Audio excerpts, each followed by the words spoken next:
বাবুকে কম্পিউটার ক্লাসে দেওয়ার পর আমরা চলে গিয়েছিলাম দুজনে মাসের বাজার করতে। আমরা তো সাধারণত সমবায়িকা থেকে বাজার করি, তো ওর বাপি বললো চলো আজকে একটু অন্য জায়গায় যাই, বিশালে। তো এখানে আমি ফার্স্ট টাইম আসলাম। তো গ্রাউন্ডে তো পুরো সবই মেয়েদের ছেলেদের সমস্ত কিছু মানে ড্রেসপত্র রয়েছে। তো সেকেন্ড ফ্লোরে চলে গেলাম, গিয়ে ওখানে দেখলাম সমস্ত গ্রসারির আইটেম। তবে এখানে একটা জিনিস দেখলাম, এখানে কম কিছু প্যাকেট নেই, যেমন সমবায়িকাতে 200, 250, 500 এরকম। এখানে কিন্তু সব কিছু একটু বেশি বেশি। তবে এখানে অনেক অফার ছিল, একটার সঙ্গে একটা ফ্রি। রেটও খুব বেশি রেট আছে বা তা না। তো যাই হোক, এগুলোই আর কি দেখছিলাম। তো এখানে কত রকমের সাবান কেস ছিল, খুব সুন্দর লাগছিল এগুলো। এই যে আপনার 59 ছিল, সেগুলো অফার প্রাইজে 29 এরকম দিচ্ছিল। এগুলো কত সুন্দর, আর এই ঝুড়িগুলো খুব সুন্দর লাগছিল দেখতে। এগুলো তাই 59 কিন্তু দিয়ে দিচ্ছে, মানে 29 কি এরকম সামথিং কিছু হবে। তো ভালো লাগছিল, তবে এত কিছু তো নেওয়া সম্ভব নয়। আর তার জন্য এগুলো দেখে দেখে কিছু রেখে রাখলাম। তো কয়েকটা জলের বোতল নিয়েছিলাম, আর পরেই দেখতে পাবেন কী কী নিয়েছি।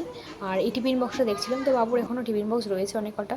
তো তার জন্য ভাবলাম থাক, আবার নেক্সট টাইম যখন আসবো তখন দেখব। তো প্রথমেই আমরা সিঁড়ি দিয়ে উপরে উঠে গিয়েছিলাম, তারপর আর ভালো লাগছিল না নামার সময়, তো লিফটে করেই নেমেছিলাম।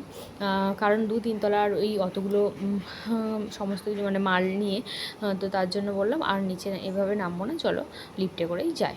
তো এই বোতলগুলোও তাই খুব একটা বেশি প্রাইস ছিল না, কমই ছিল। আর এই কাপগুলো খুব সুন্দর লাগছিলো, কালারগুলো দেখো কত সুন্দর।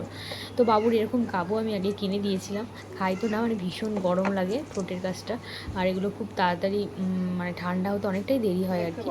তো এই আর কি, তো এই কোটোগুলোও দেখছিলাম, তো আমিও কোটো কয়েকটা নিয়েছি। তো কোনটা নিয়েছি পরের ভিডিওতে অবশ্যই দেখতে পাবে। আর এগুলো কি আমি বুঝতেও পারলাম না, ভাবছি ন্যাপথলিন নাকি। আর এখানে এই যে হ্যান্ডকিগুলো খুবই সুন্দর ছিল, এখানে 4টে করে ছিল আর ওখানে ছিল 3টে করে। তো এখানে চানা ছাতু দেখছিলাম, তো চানা ছাতুর রেঞ্জটা অনেকটাই বেশি লাগছিলো, 99, যেটা আমরা এখানে 500 গ্রামের দাম 80 মতো পাই। তো তার জন্য আমি চানা ছাতুটা নিয়ে নিই। তো এই ওটস নিয়েছিলাম, তো এই একটা ওটসের সঙ্গে আরেকটা ওটস ফ্রিও ছিল। তো বাবুর এই ওয়াটার বোতল নেওয়ার জন্য ভাবছিলাম ব্যাগগুলো দেখি, অনেক রকমের ব্যাগ ছিল। আর এখানে মেন কথা সমস্ত কিছু, যেমন একটা শপিং মলে থাকে যেমন শুধু জামা কাপড় বা কিছু, এখানে কিন্তু A to Z সব কিছু, গ্রসারি থেকে শুরু করে সব কিছুই এই মানে এখানে সব কিছুই ছিল আর কি। তো পরে এই কুর্তিগুলো দেখছিলাম 699-এ, খুব সুন্দর লাগছিল। তবে একটার সঙ্গে একটা আবার ফ্রি, এই যে একটা নিলে একটা সঙ্গে একটা, সবই ভালো লাগছিল। তবে আমি আর নিইনি। তো এখন আবার বিল করা হয়ে গেছে, এই যে এখন আমরা ব্যাগে ভরে